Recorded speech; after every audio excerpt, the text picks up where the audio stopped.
Tre xanh xanh tự bao giờ, chuyện ngày xưa đã có bờ tre xanh. Thân gầy guộc lá mong manh, mà sao nên lũy nên thành tre ơi. Tại sao các bạn lại không sử dụng nội dung bài thơ Tre của nhà thơ Nguyễn Duy để nói về rèm hoa đá ở lầu 2 của Dinh Độc Lập? Đây sẽ là phần thuyết minh rất là thú vị luôn. Hello mọi người, xin chào các bạn đã quay trở lại với Long Nguyễn Channel. Các bạn ơi, hôm nay Long rất vui được gặp lại các bạn trong video này để cùng chia sẻ với các bạn thêm những thông tin khác nữa của Dinh Độc Lập. Và hôm nay chúng ta sẽ lên lầu 2 để khám phá những phòng chức năng thú vị tiếp theo của dinh thự này. Và các bạn ơi, trước khi đi vào nội dung chia sẻ ngày hôm nay thì Long muốn được gửi một lời cảm ơn chân thành và sâu sắc nhất đến với một nhân vật rất đặc biệt luôn. Đó chính là anh Vũ Nhật Tân, hiện là giảng viên khoa du lịch của trường Đại học Văn Hiến. Và anh Nhật Tân cũng từng là thuyết minh viên của Dinh Độc Lập. Và những nội dung thuyết minh chính thống, đầy đủ và thú vị mà Long sẽ chia sẻ với các bạn ngay sau đây đến từ anh Tân. Rất cảm ơn anh Nhật Tân về sự chia sẻ này. Và bây giờ thì chúng ta hãy cùng bắt đầu luôn nha các bạn. Sau khi mà hướng dẫn tham quan ở lầu 1 rồi thì chúng ta sẽ di chuyển lên lầu 2 và cho khách tham quan những phòng chức năng còn lại.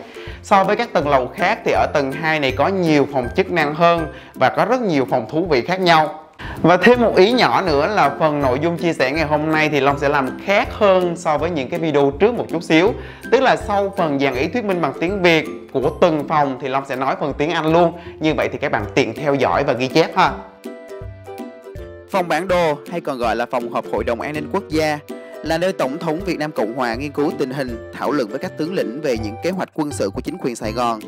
Xung quanh phòng bố trí hàng loạt bản đồ để từ đây có thể theo dõi mọi kế hoạch hành quân tác chiến ở các vùng chiến thuật. Hệ thống điện thoại trong phòng được nối trực tiếp với cấp chỉ huy ở các địa phương, các vùng chiến thuật, Đại sứ quán Mỹ tại Sài Gòn và đảm bảo bí mật tuyệt đối. The Map Room of the National Security Council Chamber. The Map Room was used for President Thiệu and his officials to discuss military plans against the revolutionary troops. There are many original maps on the wall. Map of revolutionary troops arrangement, map of the Allied troops arrangement, map of South Vietnam. The telephone system were connected directly to commanders of military zones and U.S. Embassy in Saigon. Phòng làm việc của Tổng thống. Ngày 24 tháng 3 năm 1975, từ phòng làm việc của mình, Tổng thống Thiệu viết thư tay cho Tổng thống Mỹ lúc bấy giờ là Ford yêu cầu Mỹ cho máy bay B-52 oanh tạc vào các điểm đóng quân của quân giải phóng và khẩn cấp viện trợ những phương tiện cần thiết để ngăn chặn và đẩy lùi các cuộc tiến công của quân giải phóng. Phía sau bàn làm việc trang trí bức tranh sơn dầu do họa sĩ Phạm Cơ vẽ cảnh cầu Tri Thủy ở vùng biển Ninh Chữ, Phan Rang. Đây là quê hương của ông Thiệu. Góc phải của phòng có bức tranh thêu tay trên nền nhung đỏ với hình ảnh chim hạt đậu trên cây tùng, biểu ý cho câu chúc thọ.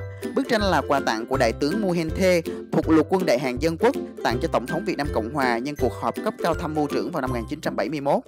Góc bên trái có một cánh cửa màu nâu, phía sau cánh cửa là cầu thang dẫn xuống tầng hầm khi chiến sự xảy ra.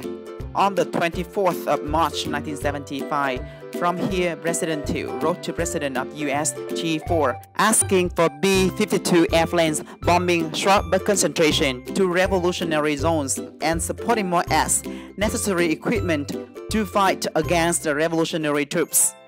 On the wall, there is an oil painting of artist Phạm Cơ depicting homeland of President Thiệu, Tri Thủy Bridge in Ninh Chữ, Ninh Thuận Province, the central of Vietnam. There is a handmade embroidery painting which depicts grains perching upon a pine tree. This was the present of Korean General Nguyen Thê to President Thiệu in 1971 with the wish of longevity. On the left corner is the brown door with the secret stairways leading to bomb shelter immediately. Phòng tiếp khách nước ngoài. Diện tích trong phòng tuy không rộng nhưng cách bài trí thể hiện rõ uy quyền của chế độ Việt Nam Cộng Hòa.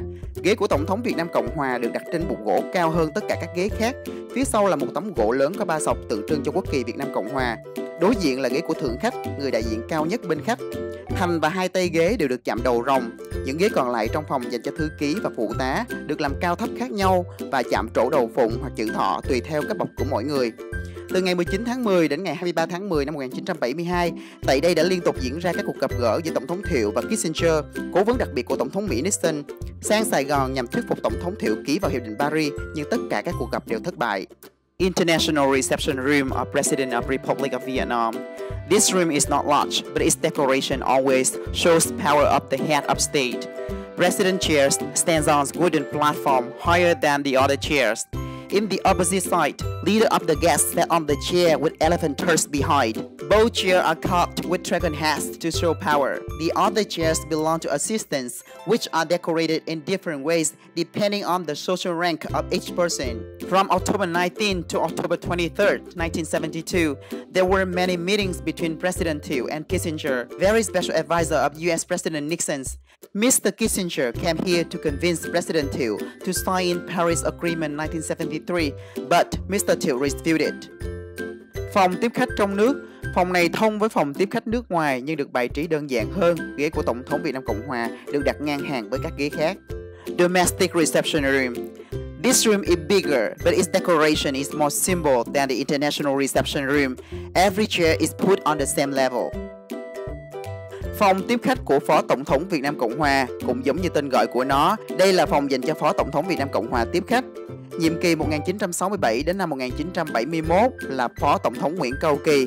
Nhiệm kỳ từ năm 1971 đến năm 1975 là Phó Tổng thống Trần Văn Hương. Trong phòng, trang trí 2 bức tranh sơn mài do họa sĩ Thái Văn Ngôn thực hiện vào năm 1966. Một bức vẽ cảnh vua Trần Nhân Tông cùng con gái dạo chơi, gặp người hành khất đói rét, vua thương tâm cởi áo khoác trao cho người hành khất. Một bức vẽ cảnh Khuê Văn Các trong Quốc Tử Giám ở Hà Nội. The Vice President's Reception Room.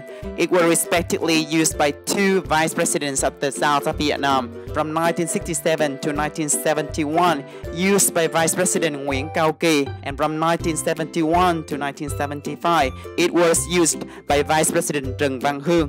It is decorated with two lacquer paintings on the wall. The first painting depicts about the humanity of King Trần Nhân Tông by giving his coat to the beggar. The second one describes the Temple of Literature, the first university of Vietnam in Hanoi, which highlights the Vietnamese studios. Thảm tròn và cầu thang trung tâm. Tấm thảm tròn màu đỏ tượng trưng cho mặt trời. Vòng ngoài thể hiện 4 con rồng chào mặt trời. Ở giữa là cặp phượng hoàng và trung tâm thảm có chữ thọ viết theo kiểu Trung Hoa, biểu tượng cho sự trường tồn. Tấm thảm này được đặt tại đây từ trước năm 1975. Còn khu vực cầu thang trung tâm thì các bạn có thể liên hệ đến sự kiện mà Long đã chia sẻ ở video trước rồi ha. Đó là sự kiện ngày 8 tháng 4 năm 1975, Trung úy phi công Nguyễn Thành Trung đã ném bom vào Dinh Độc Lập và ý nghĩa của hành động này. Round carpet and central stairs. Red round carpet is decorated with flying dragons and dancing phoenixes. In the middle is the Chinese character longevity. The red carpet symbolizes for the sun and was put here before 1975. Phòng Trình Quốc Thư. Đây là căn phòng trang trọng và uy nghiêm nhất trong dinh, là nơi Tổng thống Việt Nam Cộng Hòa cùng Bộ trưởng Ngoại giao tiếp nhận ủy nhiệm thư từ các đại sứ các nước. Buổi lễ nhận ủy nhiệm thư cuối cùng của Nguyễn Văn Thiệu vào ngày 18 tháng 4 năm 1975 tiếp đại sứ đặc biệt và toàn quyền Nhật Bản Hiroshi Hitomi. Trang trí trong phòng do họa sĩ Nguyễn Văn Minh thực hiện, chủ yếu bằng sơn mài từ bàn, ghế đến các bức tranh trên tường. Chính diện phòng nổi bật một bức tranh sơn mài gồm 40 bức tranh nhỏ ghép lại với đề tài Bình Ngô Đại Cáo, miêu tả cảnh sống thanh bình của nhân dân ta vào đầu thế kỷ 15. Trung tâm bức tranh là hình ảnh vua Lê Lợi trong buổi tuyên bố chiến thắng sau khi đánh đuổi giặc Minh ra khỏi bờ cõi. Dọc hai bên tường là 8 ngọn đèn mang hình dạng những bó đuốc sẽ được thắp sáng khi tiến hành nghi lễ ngoại giao, làm tăng thêm phần trang trọng cho buổi lễ. Credential Presenting Room or Ambassador Chamber. This is the most beautiful and formal room in the palace. President Thiệu and his foreign minister used to receive credential letters from new ambassadors before. All the furniture and paintings on the wall are made of lacquer. Behind President Thiệu chair is the 40-piece lacquer painting, which depicts the 15th century peaceful life of the Vietnamese. Alongside of the wall are many lights bearing shape of torches that would be turned to create formal atmosphere of the diplomatic ceremony. Rèm hoa đá. Toàn bộ hành lang lầu 2 đều được bao bọc bởi bức rèm hoa đá. Đây là tác phẩm của điêu khắc gia Nguyễn Văn Thế, phụ trách công tác trang trí trong dinh. Rèm hoa đá có hình dáng những đốt trúc thanh tao gần gũi với làng quê Việt Nam, không chỉ làm tôn thêm vẻ đẹp kiến trúc của dinh mà nó còn có tác dụng đón ánh sáng mặt trời từ hướng đông, làm cho các căn phòng trên lầu 2 đều chan hòa ánh sáng, mặc dù tòa nhà này quay về hướng đông bắc. Ngoài ra, như Long đã giới thiệu ở phần đầu video thì các bạn có thể chia sẻ thêm một chút xíu về hình ảnh cây tre, cây trúc thể hiện cho tinh thần Việt và giá trị Việt. Và cuối cùng là khu sinh hoạt dành cho gia đình Tổng thống Việt Nam Cộng Hòa.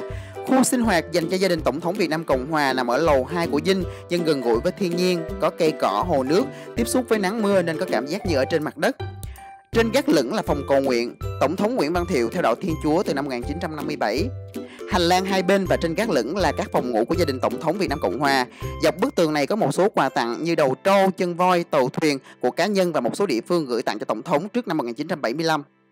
Các bạn ơi, như vậy Long vừa hoàn thành xong việc chia sẻ nội dung thuyết minh về các phòng chức năng ở lầu 2 rồi. Và như mọi khi, Long rất hy vọng rằng nội dung chia sẻ ngày hôm nay sẽ cực kỳ hữu ích và có giá trị cho việc học tập của các bạn. Và một lần nữa, thay mặt cho anh chị em hướng dẫn viên du lịch và các bạn sinh viên du lịch, em rất chân thành cảm ơn anh Vũ Nhật Tân về sự hỗ trợ về nguồn tài liệu rất thiết thực và có giá trị này. Và lời cuối cùng là lời cảm ơn của Long dành cho các bạn đã theo dõi video ngày hôm nay. Và nếu bạn thích video này, hãy tiếp tục ủng hộ Long bằng cách like, share, đăng ký kênh và đừng quên nhấn chuông để nhận được những video mới nhất của Long vào thứ 3 và thứ 7 mỗi tuần các bạn nha. Xin thân ái chào tạm biệt.